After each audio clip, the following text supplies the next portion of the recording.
శ్రీ విష్ణు సహస్రనామ స్తోత్రం. సురేశః శరణం శర్మ విశ్వరేతా ప్రజాభవః అహః సంవత్సరో వ్యాలయః ప్రత్యయః సర్వదర్శనః.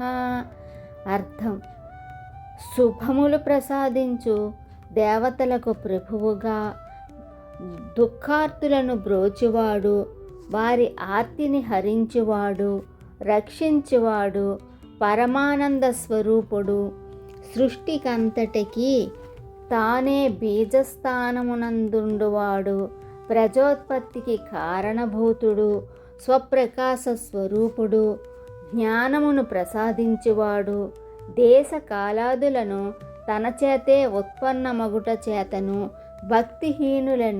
భక్తిహీనులకు దుర్లభుడుగాను, ప్రజ్ఞాస్వరూపుడు, సమస్తమును అంటే విశ్వమంతటా కన్నులు కలిగి దర్శించువాడు భగవానుడు శ్రీ మహావిష్ణువు.